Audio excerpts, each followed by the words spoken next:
In this next session on how should B-schools manage a balance between teaching, research, and institution building, we are honored to have with us Dr. Ranjan Saxena, former Vice Chancellor, SVKM's NMIMS University, Mumbai. In the previous session, we discussed about creating a research ecosystem in B-schools, which is the need of the hour. But since management institutes have been focused on creating successful managers of the future, teaching has always taken a priority over research and institution building. However, like research, institution building cannot be ignored, as it not only ensures smooth functioning of the institute, but is responsible for its growth and brand image. Thus, teaching, research, and institution building are three verticals in which the faculty has to contribute in a requisite proportion. Now, it is not easy to find a balance between the three, as being good at one often hampers other verticals, something that we discussed in the morning. To ease this dilemma, Dr. Saxena has kindly agreed to provide his guidance on how to effectively integrate the three.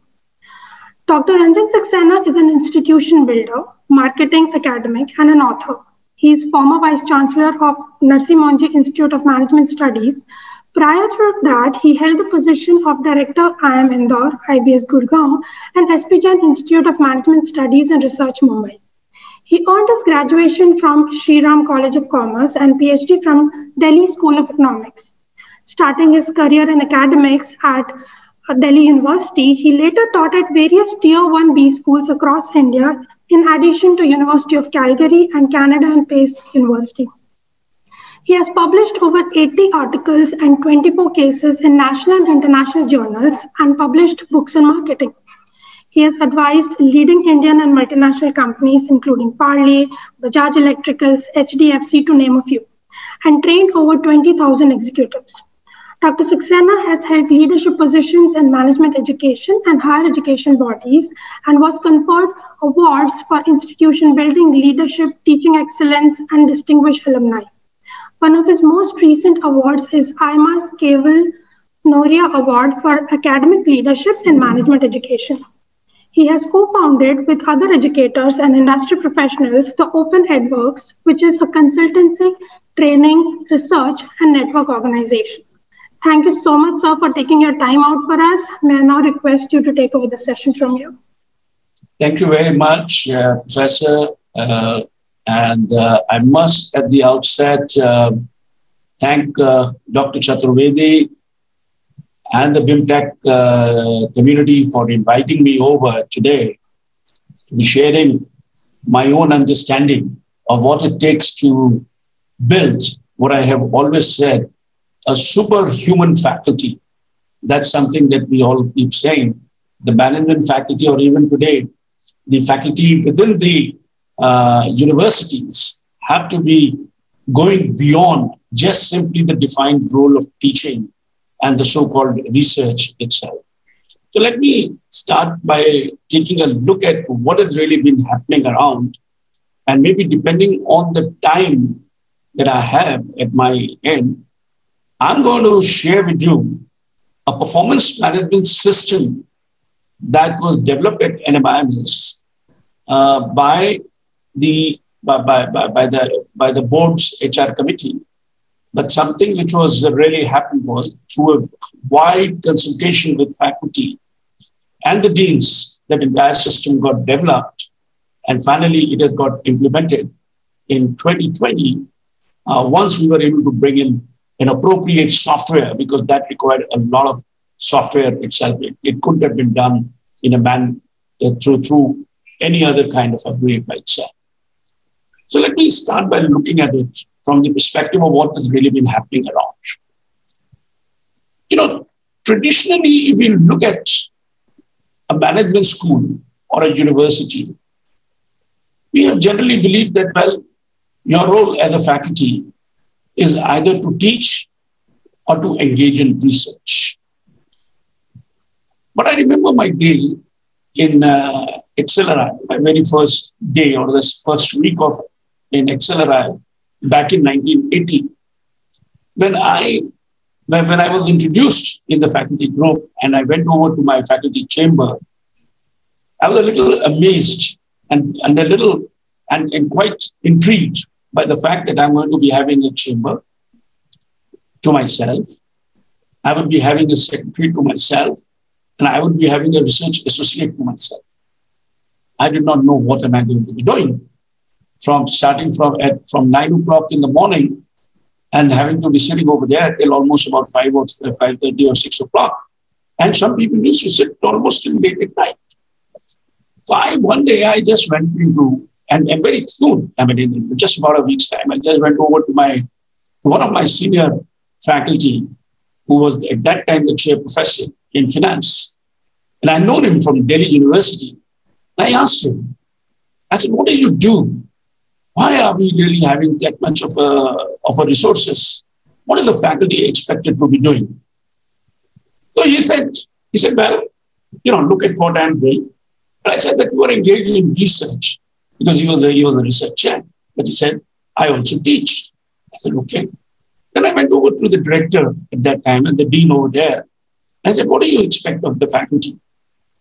And I had a wonderful dean who was also the area chair of marketing. And I said, look, Rajan, what you are expected to be doing is not just maybe teaching. Teaching can be done by anybody. But if you want to really improve and if you really want to be a great teacher, then in that case, you must engage in research, organizing management development program, offering some consulting services, etc. Coming from the university background, it was an absolutely a kind of a shock to me that this is what I'm expected to be doing. Anyway, we got into it. And believe me, I think when I look at it behind over that part of it, that role still holds good when I look at it in the context of the management school faculty, or for that matter, even the university faculty itself.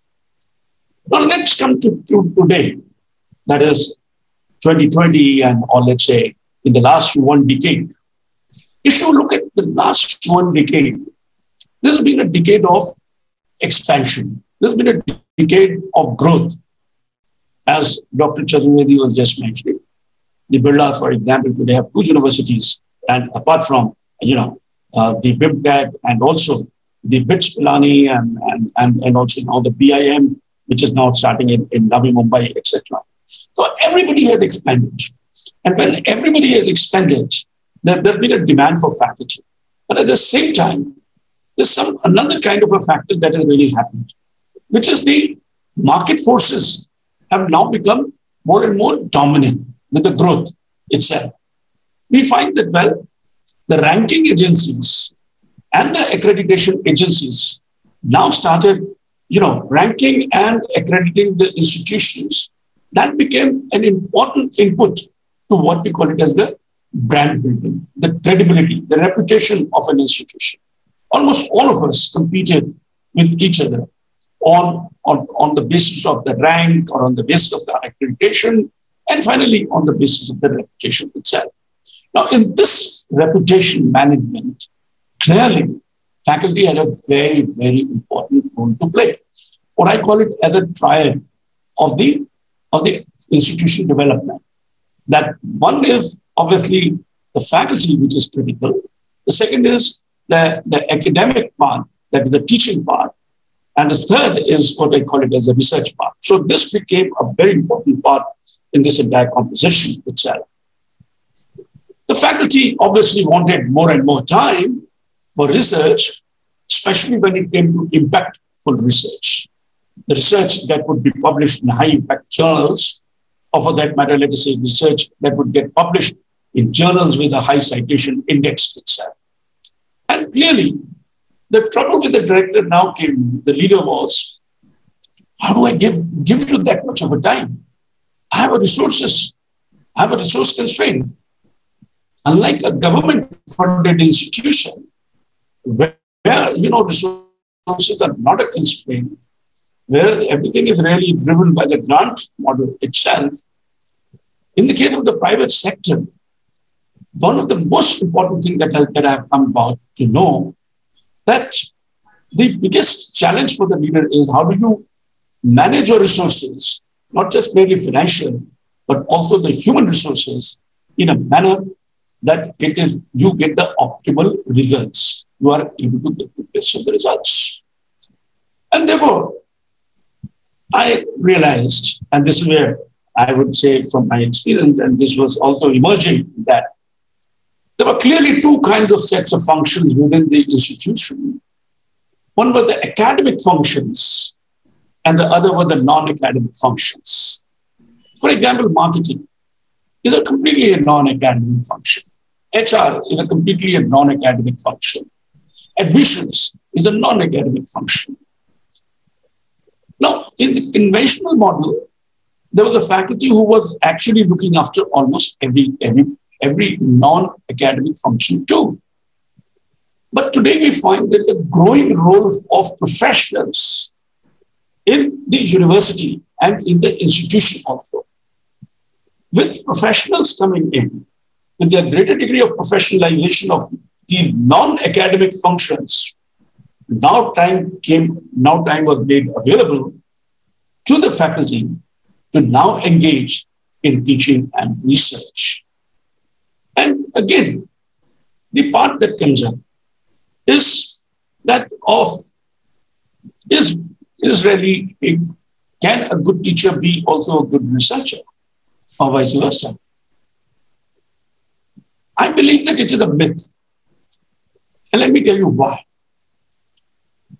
We all may not be a great seminal researchers, some great fundamental researchers. We may not be some great fundamental researchers, because that would require a greater degree of an understanding of the research process, or for that matter, let us say, the kind of rigor that is required to pursue, and maybe the study may be a longitudinal study that is going to lead towards development of a certain model itself, various models. Whether this was, if you were to look at it, let us say Michael Porter or let us say Jagdish Sheth's work, or many of the others that are there, for that matter, let us see C.K. Prahlad's work on the bottom of the pyramid. Much of this research really came up through a very long and a sustained research by these professors, distinguished professors, and also by their PhD scholars. There was an alignment of the PhD students' research interests with that of the faculty's research interests. And consequently, you do find that. But that is a little difficult in today's time. I'm not saying that that is not possible. That is still possible. There are still some good research scholars who are there. But there is another part that came up. There is in research. And this is where I think the application research, and especially the pedagogy research, if you want to improve your quality of teaching, then there is simply no other goal than to really engage in research. Now, you may not engage, as I said, in the pure or the seminal research format that I'm talking about it, but in terms of the application research, for example, of case research or pedagogy research or development of the pedagogy tools, for example, whether this is a game, for example, a management game, for example, or writing up some of those algorithms that can be used for the purposes of, let us say, developing a blockchain model for the industry itself. These are areas where I think the faculty has to really come forward and do it. Because if the faculty doesn't do it, then in that case, there is nobody who's going to be doing it. It's going to be taken over once again by the industry itself. One of our biggest concerns today in education has been that we are in the management education particularly and in Indian higher education per se, that we have ceded ground to industry and professional research agencies and consulting bodies like McKinsey, who come up with a whole lot of models and research data, which feed into the national planning as also for the industry planning.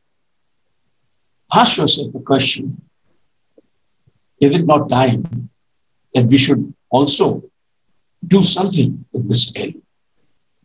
I'm of the view that, research and teaching go hand in hand. It just cannot go, it is just not individual or let's say separate verticals as they appear to be. These are not watertight, buckets. Because a good teacher can can further become a better teacher only when he or she is engaged in some research, which is a meaningful research and impact-making research. One of the important aspects that we learn from accreditation agencies is that what is the impact of the institution?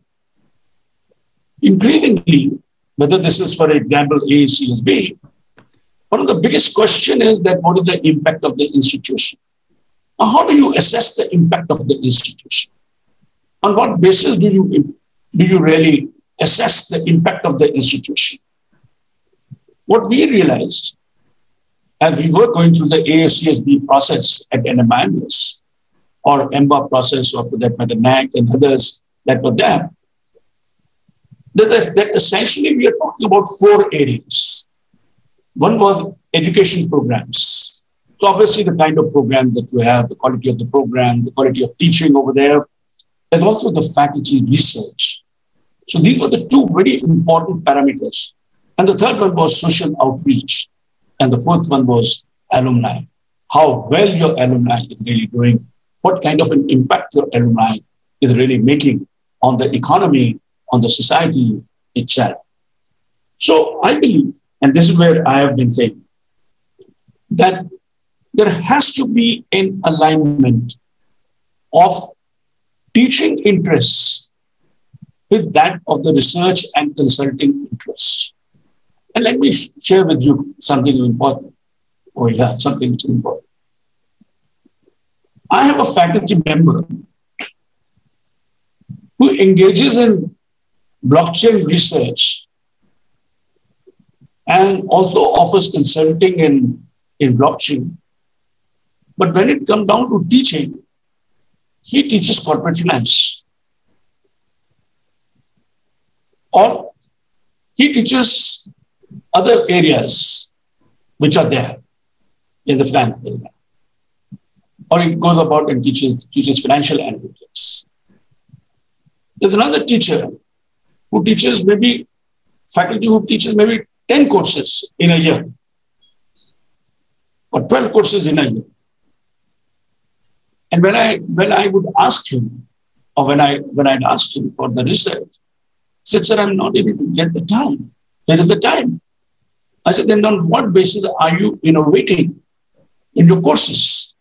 Because you just cannot innovate on your courses if you're not engaged in some serious research exercise.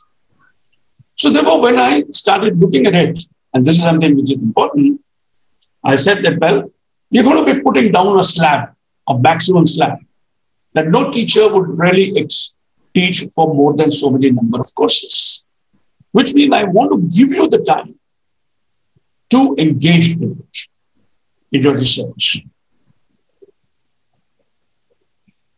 That didn't really help much, because whenever we do the performance analysis or performance review, we would find that it was really going very well for most of them.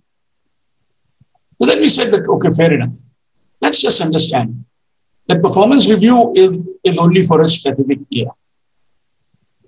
My question was, how do I improve the performance of the faculty? What can we do to improve the faculty's performance? And what can we do to bring the faculty in the complete alignment with the institutional goal of teaching, research, and academic management? I said, I need you all in the academic management, because if you are not going to manage the academics itself, then in that case, if we bring professionals, we are going to damage the quality of academics over here. We don't want to bring in we don't want to bring in anybody over here as an administrative officer. We want this to be managed by the faculty. Whether this is the department, this is for that matter, let us say academic planning for the school, or it is for that matter, let us say the academic review or academic audit, any of these areas. We said all this faculty has to get involved in it. So there is simply no other way by which I can sort of improve upon when it comes to the quality of the institution itself. So when we started looking at performance management, And if you, do I have the sharing rights? Yes, sir. Share? Okay. All right. So let me start by, let me now just quickly take you through to something that I would like to share with you.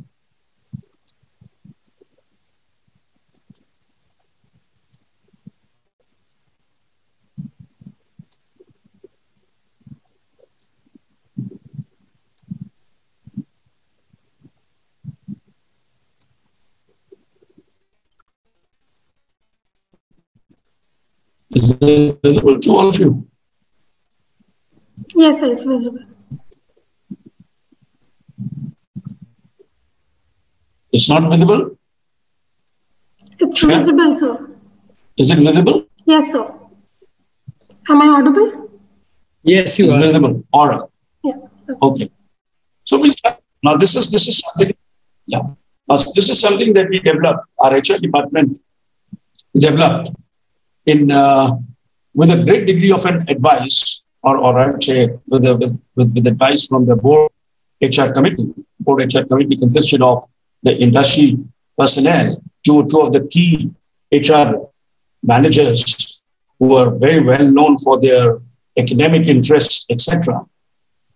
And it had our HR head, along with an administrative head of the HR function in the institution.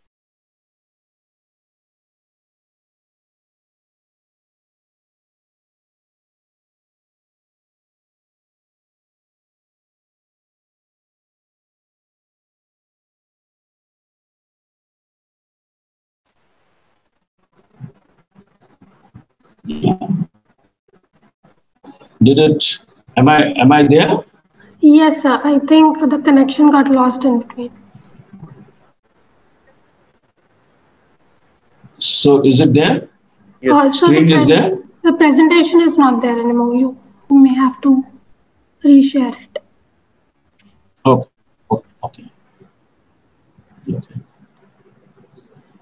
So obviously our goal was to continuously develop faculty and to deliver outstanding performance. The very important part was an outstanding performance. So we very clearly said that, we want everybody to be significantly sort of improve. And therefore, whatever we are going to be doing, we would like it to be development on a continuous basis. Now, the performance management model at MIMS really consisted of the 5 parameters which are there: appraisal, counseling, development, reward mechanism, and the career growth. But more importantly, let me now put it across that what was this process? What was the process of development? What was the process by which we are going to be improving the faculty performance, or how the faculty is really going to be involved in this whole exercise? In the first place, it became it was to be an annual exercise. A very important and an integral part is the plan, which comes up from the faculty, right in the beginning of the academic year. Now, the only way by which a director or a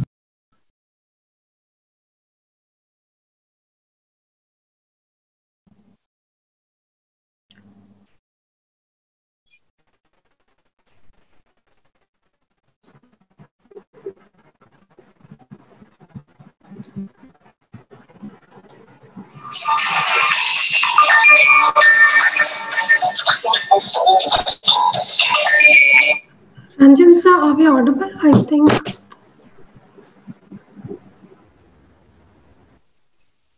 Am I audible now? Yes, sir, you're audible now. I'm just changing the router. Okay, sir. Just changing my internet connection. Am I now visible? So, yes, Yes, you are sir. there, Yes, sir. but the presentation needs to be shared again. Okay. Okay. So I'll just quickly move in and possibly. So it was the basis was the annual plan. The basis was for the faculty's own evolved plan. It is not really a plan that the director gave. It was not a plan that the dean gave. It was not a plan that the vice chancellor gave. He said that every faculty member has to evolve his own plan and discuss it with the director, and also then submit the self-assessment on the basis of the same kind of a plan, which is going to be reviewed by the dean or the director. And finally, the recommendation is going to be sent by the dean to the HR review committee itself.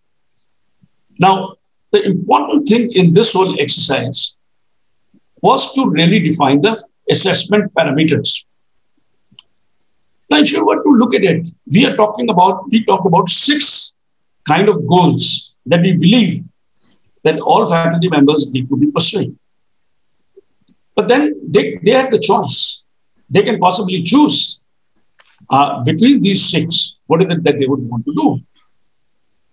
What we were saying was that in the first place, we were defining our priorities. For example, to us, academic goals and the research and publications, they were equally important to us.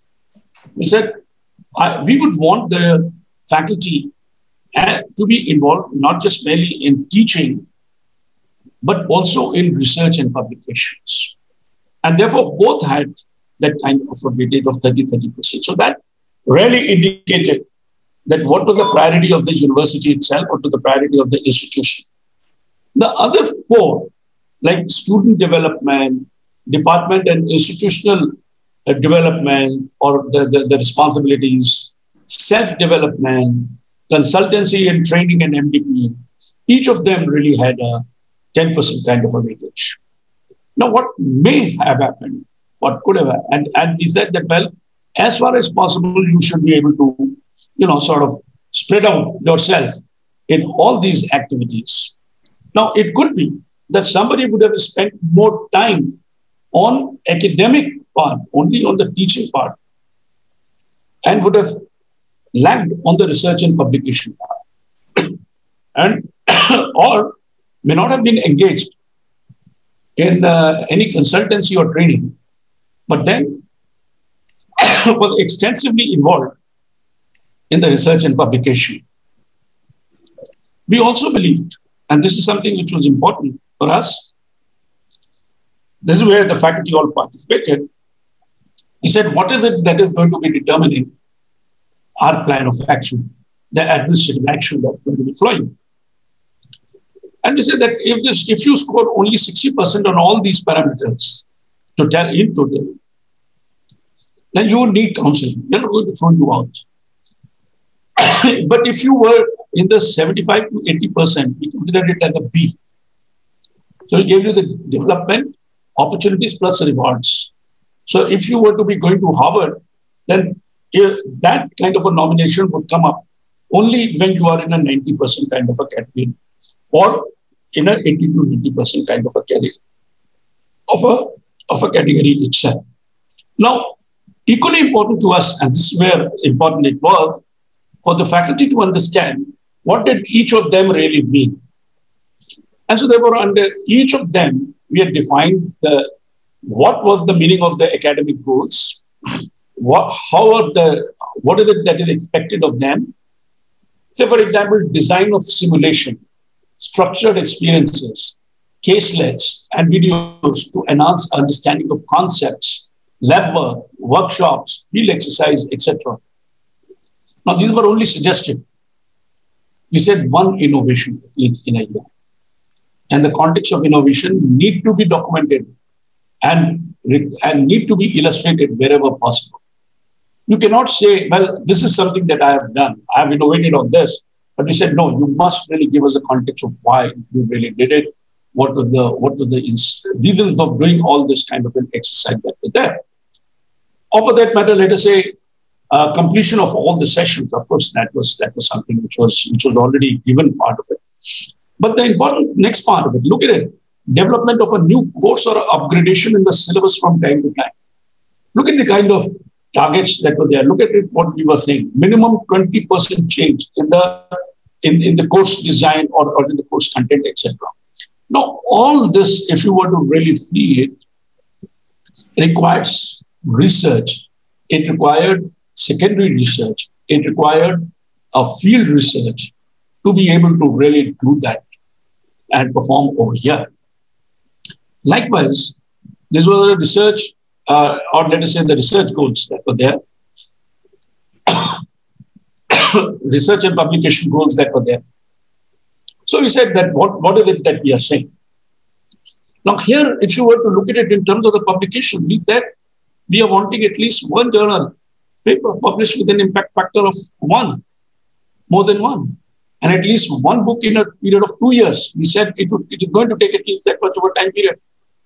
And we said if you are going to be publishing anything more than that, and let's say if it is a journal with an impact factor of 3 and 4 and 5, that is going to get more weightage. That's going to get you more score.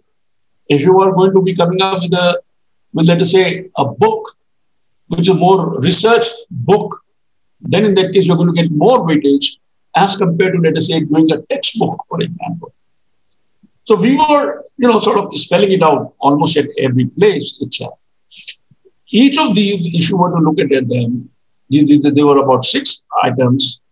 And in this 6 items, or 5 items, the second one had a greater degree of weightage, had a greater score compared to the rest of the others that were there. So we started looking at it more and more in a specific manner itself. There was likewise, we went into things like, for example, the student development targets, measures. We went into department and institutional measures. We were defining them very clearly. Or for that matter, let us say self-development. And finally, we are also talking about the consultancy and training activities. Now, this kind of a comprehensive faculty performance management system, which emerged in a consultative mode with the faculty and the deans across the university, really gave us a performance management system that I believe is a very, very comprehensive one. Let me, before I take up all the questions, because I think I'd like to take up some questions over here. I'll only like to say that, there are 2 kinds of models today available in the world of higher education. Look at the pace at which Asian universities have come up in the world ranking. And many of them have got established only in 1990s. So it is not even 30 years. It has just been about 30 years or so in some of the earliest ones that were there. In the case of Singapore Management University, for example, it was set up only in 1998. And so therefore, if you were to view it, it's in just less than a 3 decade. They're there in the world reckoning. Similarly, Hong Kong University of Science and Technology. Same is true for, let us say, some of the other universities in Thailand or in Malaysia or in China. Now, what was the model that they had adopted? They had adopted a far more composite model of institution development, where they said that the faculty would teach and also research and participate in institutional development. The model that we had been following in India for a substantively long time period in the case of IIMs and in the case of IITs, etc. But at the same time, they also realized that there is a space only for researchers, research faculty. In which case, understandably, what was done was that the teaching load in the case of the research faculty was reduced. But certainly, every faculty was required to at least do 1 course in the year or 2 courses in a year. In the American model, in the US model, if I were to say that, look at it, and from whatever my experiences of the US model, The US model says very clearly that there are two tracks available to the faculty. One is a research track, the other is a teaching track. And the two would invariably have a different kind of competencies and the qualification that would be required of the faculty. Now, look at the kind of pitfall of this whole model. The research faculty, which was completely devoid of the teaching, was somewhere or other losing out with what was happening around in the classroom. Not only so, the students were suffering. Why? Because they were now being taught by younger faculty members. It is not to say that the younger faculty was let us say, not good, but it is just that the experience that the senior faculty would have brought was somehow or the other missing in the class, so far as the students were concerned. And this kind of a model also led towards publication for the sake of a publication. And many of the articles that did come up were nothing but trash. It was either you publish or you perish. This kind of a model really led towards a decline in education there in the US kind of an environment. And a disconnect that happened. Not only so, the burden, the financial burden that now the universities had to bear was phenomenal. For example, I heard a president of the University of Illinois at Urbana-Champaign, for example, and he said, look, as long as that we were getting the state grants, this was fine, a model. But now over the years, the state grants have been declining. And as the state grants have been declining, I have to be looking around for the resources. So we start looking at, let us say, raising the resources from the industry. But that requires obviously work that is going to be valued by the industry. And obviously, I needed more and more of the teaching also to be done. So the model now started changing at the University of Illinois at Urbana-Champaign. Same thing happened at the university, at the ASU. At the Arizona State University, just recently, we heard the president say that, while I do want the good research to happen at the university, and therefore I'm taking our good researchers to come and join me, but I cannot sacrifice the student need, and therefore I need them also to be teaching. And there were at least one course. He said only one course in a year to be taught by the faculty. Sir, I'm sorry to interrupt you here. There are certain questions which audiences would love to. I'm just finishing. Yeah, sure. So this is what I would say. So therefore, there is now a changing world. The world is now more and more saying faculty role goes beyond the classroom and the research. It has to be getting involved in the institutional development through research, teaching, engagement with industry, etc. All right. So all questions. Yeah.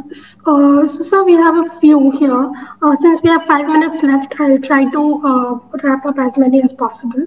So the first question came from Dr. Pooja Malik. She says that I agree that be it research or teaching, everything is interlinked, but often students view these as different segments and thus lack a collective understanding. How do we overcome this challenge while designing curriculum? So I didn't get it. What is it?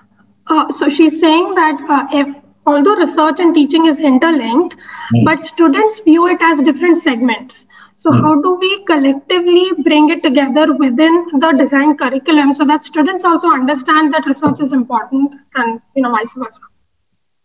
Take an example, and I'll start with I'll possibly explain this with an example. Today we are in a digital world, right? Now, what is the way to teach a digital business model? One way is to read some articles, read some books, and then talk about it in the classroom.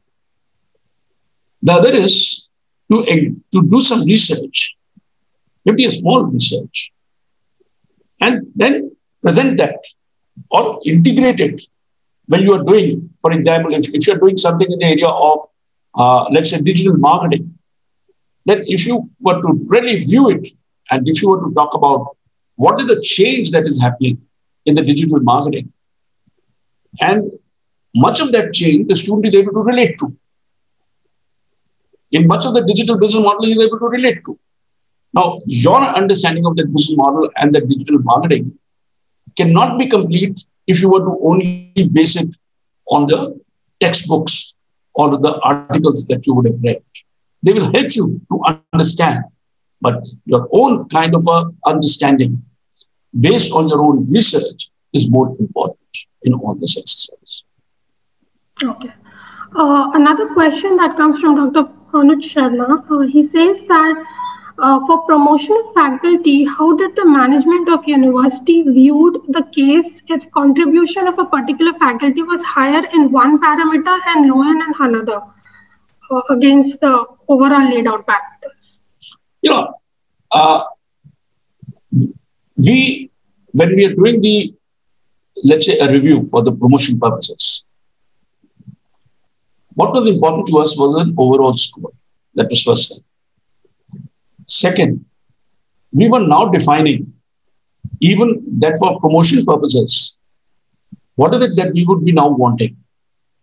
One was the annual performance review based on that performance management system that we are talking about it. The other one was that what is it that I would be requiring for the performance, for, let us say, the growth, or for my career growth itself. So whether these were in terms of the publication or teaching. If somebody has only taught but not published, and now, so let us say a person is heading towards a professorship. Well, if the institutional priority is that, well, I want professors who are, or individuals who have really contributed significantly to the to research or to the body of knowledge, then in that case, greater weightage is going to be given for at that point of time. For example, what we did was that we are going to take everybody along right up to associate professor level based on your performance on all these parameters. That will not make you a bad faculty so far as the performance is concerned. Okay. Because we are out of time, so we won't be able to take any more questions right now. But if I just put in my thoughts, I think because you showed us a practical example of how a performance management system is supposed to look like, and how it really becomes effective when you implement it, I think it will be a very practical or a practice-oriented roadmap for other institutes and maybe our institute as well. So thank you so much for that, and thank you so much for sparing the time that the little time that you could give us. It was really insightful, and I'm sure that there were many more questions, but because of the paucity of time, we couldn't take it. I understand. Thank you. Thank you so much.